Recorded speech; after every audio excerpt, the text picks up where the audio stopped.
All right, guys, just doing a little forming here. This is all flat coming up, vertically plumb, and then the stacked stone that goes across here is going to be recessed by a good 3/4 of an inch. So what I've done right now is I formed this up. There's about 3/4 of an inch of mud in here, and then if you look, this is going to form a 3/4 inch thick ledge, which is on the same plane as this, leaving again the stacked stone recess.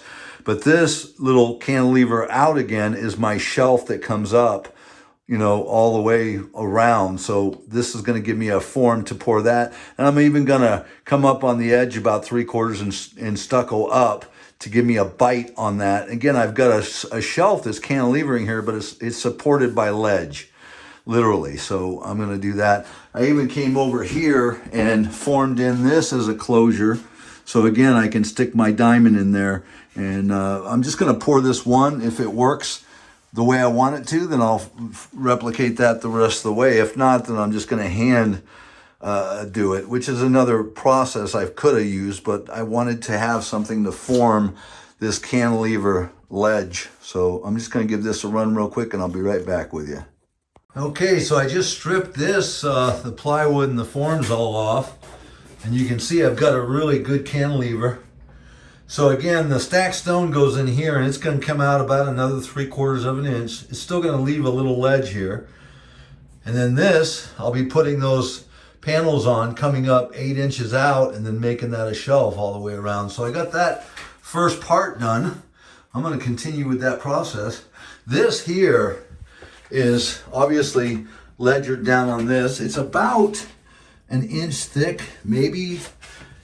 You know, like here, it's probably about 3/4 at the littlest, but it ledgers on here. It's sitting on this. And it's also grabbing the mesh that's on the back, unifying it all together. And then I came up here, the top comes out about right here.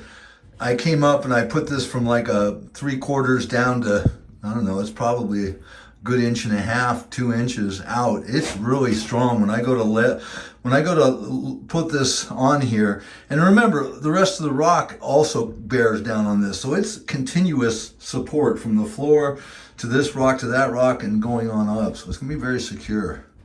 All right, guys, just kind of showing you where I've formed up some more today. Obviously, I formed this one up in the last one, and now I've made the beginnings of the shelf, which is gonna, you know, be right at that level. So this is gonna be 2 rocks. It'll be a 3rd, 4th, 5th, 6th. 6 individual rocks will make that shelf. I've got this all formed up now to replicate this cantilever recess space for the stacked stone that's gonna be in there. And that's all ready to pour, real nice and good, and be formed up, and then I can continue to do this. Tomorrow, I'm gonna mud these, all that I can mud, you know. I wish I could form those up over here, but I can't, so that's just the way it is. But that's pour tomorrow, get those started, get those filled, and we'll be on our way. All right, sports fans, this morning I got up after sleeping last night. Before I was going to bed, I was thinking there's a way I can put these up and pour not only the recessed cantilever area, but the shelf rock as well. So yesterday I just had those 2 formed up, and today I've come in here and I've made an end cap for that, so it kind of holds the mud a little bit. And then I've got to where I've got separate, what's going to appear to look like better than what I did here as far as making a wide joint. These are going to look a lot more rustic. If you notice the coarseness of this rock compared to this rock, it came off the same river, but this is more coarse. So I wanted a differential here.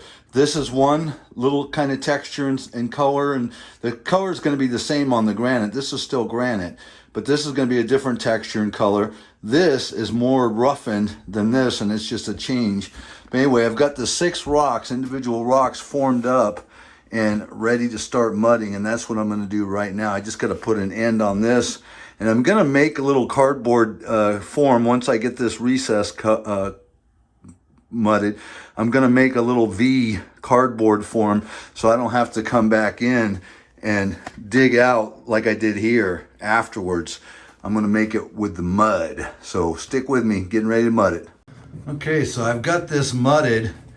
Right now, it's just like I filled the cantilever area, And then I came up to where I had a minimum of 3/4 of an inch, just like I did on the one over there. I gave a 3/4 inch cantilever. And then I mudded 3/4 of an inch up on the wall, and I'm about to mud a good, well, I'm actually mudding more than that. If you look up here, this one is further along. Right now, I've gotten the bottom here probably, it looks like about 2 inches deep, so it's a lot.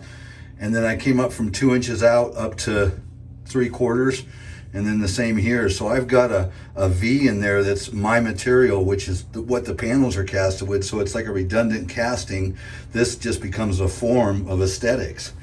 Here I've got these to where I get a crack in here to where this comes out because it's taped. I pull out the interior and then I can just pull the whole thing out. Every one of these are gonna have a deep fracture, like they're separate pieces. They are. That's what the illusion's gonna be. But right now I've got all this mudded. What I'm getting ready to do is come up and mud the sides. Then I'm gonna fill the rest with styrofoam up to about 1 inch and then top this. I decided not to use a panel, but I'm just gonna smooth it out and sand it like it's polished, is what I'm gonna do, like my whale's tail bench. I don't know if you've ever seen that, but just got to get this rest of this mud, and then tomorrow I'll demold it and show it to you. But right now it's good. The other thing I did was, this is about where that line would come up from here, and then I stuccoed 3/4 of an inch on, so I can just stick my other orange rust tiles in here, like thin setting them. Boom, boom, boom. All right, well, this morning I got everything stripped for the cantilever area that I made with the recess and the rocks, and I'm not real happy with the joints here. This one here in this got way too big. I'm gonna leave these corner joints, but I'm gonna close them up some. I don't like them being so big, but like this, I'm just gonna meld that together. I don't want the center, and I don't like these two right here. So I'm gonna close those up and make the shelf. So it's like one big rock here, and then this rock, one big rock, and this rock. And if you keep in mind, I should back out for a second, because this exterior of this is going to be post and beam kind of granite cut, like the rocks there. That rock, if it was whole, it would correspond with these, because this is a post, this is a beam, this is a post, that's a beam, there'll be a beam across, this is gonna be a post. And I can't walk over here. This was just made so I could put a mold up there or have a table to work as I was doing this, but there's only, I think it's a 13-inch countertop here with cabinets above and below. And you're gonna see this side also has a detail where it's got what's gonna look like a Venetian plaster over here. So it's got a post going across down on the back side, right here on the front side, and then one on the bottom. So it's just an open, but it's the whole thing. So here's a cabinet that goes right here. This is a sink area right here. So this post and beam of granite is going to give validation to such big pieces as this being a beam of rock. And if I mud that center one in, it'll look better. And then this one the same. I don't know why I was thinking that would look so good. And when I got it in there, I mean, this joint is probably the best out of all of it. And then this one is the cardboard got really fat at the end. So I could close that up, I could touch it up, but I'm gonna make these a little narrower, close these ones up in the center. And then the other thing I wanted to show was the band of tile. Now this piece here, I'm not sure where the actual rock's gonna be. Well, I know down here, it comes up here and then it angles up a little. So this is a post here, and I didn't know where I was gonna cut that. In fact, that one in there needs to be trimmed a little for me to make this work out. But this row, and it's gonna be all the way around to this post where the door is. So that's all gonna be stained with a rust color, high gloss sealer, just like the diamonds. So I'm gonna have an orange band, and then those two, which kind of gives me a contrast. Again, the stacked stone panels, vertical in here. That's going to be another color and texture change. So, you know, I don't know one thing. I'm going to make this like a little recess. The shelf comes out. I'm going to make another little ledge on top of this, and then the stone's going up. And really from this point on, I've got several ideas in my head. I haven't committed to any one of them yet, and I still got time. I'm going to finish doing all this detail on this, start to make the post out here, so that I can actually end these two end pieces and get that all done. Probably get to cast the cantilever here, which will come out as much as this. This protrudes out more, but I'm gonna make this cantilever the same right here.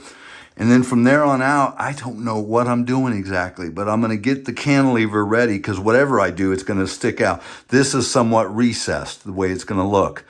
And this is gonna come up, and then I don't know, like with the ceiling, if I'm gonna rock that. I'm not even sure yet. I'm working on it, but I'll keep you guys showing you the progress I'm making. Like I say, it's coming around. It's just taking some time. I haven't been able to devote my full time to this project. I've been working and doing other things, so it's just coming along, and the baker goes home without bread. That's the way it is sometimes. Anyway, guys, stick with me. I'll show you some more. Another thing I failed to make mention of is this edge right now is pretty sharp, but it's not detailed. I'm not sure if I'm gonna chip it and kind of give it a little rounder or make it very sharp. I'm not worried about hurting myself in here. It's like when you sit down on this, my son said, you're gonna hit your head. And before I even built this with styrofoam block and cardboard, remember that cardboard that I had in here? I made that so I could sit and see how the shelf was in relation to a person's head. My head specifically, because I'm going to be the only one in here. But it's not in the way. The bottom of this is really straight, and I'm going to chip that edge. That's all I'm going to do. Once I get this, you know, the detail of this, I don't want I want a straight line, but I don't want it perfect. So that's where it's going to be chipped a little. But keep with me. I'll show you some more. The other thing I still have to do is these are left a little long as far as the panels. I need to fit, before I commit to this, it's just like this little area right here. If you can see this, I'm going to mud that just a little tighter. And over here, this needs to be mudded a little tighter, because I'm going to stain all this. This is going to be gone, and I'm going to stain all this. And I want to come in here and one little thing, and I don't want, like this I made a little short, but the stack stone panel is going to be fitted. I'm going to take a little time and fit these to these being where they are, and make sure that when I do put them in, it's going to be perfect. Up and down, length and width, and this being straight, you know, all that sort of stuff. I still have to fit this, and I did get the commitment on my cover for the faucet handle. That's good. I'm still going to have to texture and clean this thing up a little. This guy got a little bit of mud on it when I poured this. So I gotta make this pristine before I actually stain it and seal it. But I'm still in the process of fitting all this stuff. It's just like this little area. I need to mud this rock to where it comes to this and gives me a nice crisp line like this side. So all of this needs to be detailed, and it's a little bit of effort, but okay guys, so I filled those two, filled that one, and then I made these corners less of an opening, so they're tighter. And that one's still not. Anyway, I filled these and mudded it, leveled it, and then I added a little bit of mud to this one because it was low in here. It was perfect over here, but a little low over there. But anyway, this is all ready for me to form now. Just like I made this recess area, I've got to make the recess area for the orange, the stain, the rust color stones. And then this vertical plumb is going to be from here up. This is going to cantilever over right about there, so that the orange rust tile stones fit in there. And then there's a little bit of, it's a little recess, because obviously the shell sticks out. That makes it recessed. This is going to be recessed up on here by a cantilever coming out. And then I'm thinking about just making this pattern straight up here. I just talked to my son about it, and he said that was a good idea. So this shower and this spigot and the handle, that's that split line right here on both of these. It's perfect. I mean, I made it that way. But anyway, not sure exactly what I'm going to do, and the ceiling's still in question. So, but stick with me. I'll be back. Okay, so yesterday I did come in here and mud these 3 rocks that were remaining. I seamed this joint. I still got to sand it down and texture it. Seam that joint. And this one, again, a little touch up to make it disappear to where you'll never even know it was there with an opening. And I closed up the corners a little bit more. And I still think yet further, I'm going to close them up even a little bit more. I don't know yet. It's kind of always work where I look at things and let it go for a bit and consider it. But right now, in order for me to be able to fit the stacked stone and this, I've got to commit to the post over here. Yesterday I casted this panel so I could cut the pieces for the countertop. This is going to be more like that smoother stone so I can get the cabinets in this whole area. And this is only allowed to be 3/4 of an inch according to my design, but I've made the panels to start this. And this isn't going to be a post all the way up because the post stops right here because there's a beam. Then you can't see that there would be a beam here because there's a cabinet, but then it goes up and then this beam comes across. So I'm casting these pieces. This is going to have a little more texture because I'm going to oscillate between not the rough and the smooth. I'm going to oscillate between those two because you never get a perfectly smooth beam. But anyway, I'm making those because this is the post right here. And when I make this post, not only do I have to make the post to end the stacked stone on the inside and the shelf, but I've got to also be able to hang my door, my glass shower door in here. I've got to commit to that. So I'm going to be trying to make these 2 posts in order to make the stacked stone and get that finished. So I'm kind of working that right now, but slow but sure, I'll keep you abreast of more changes.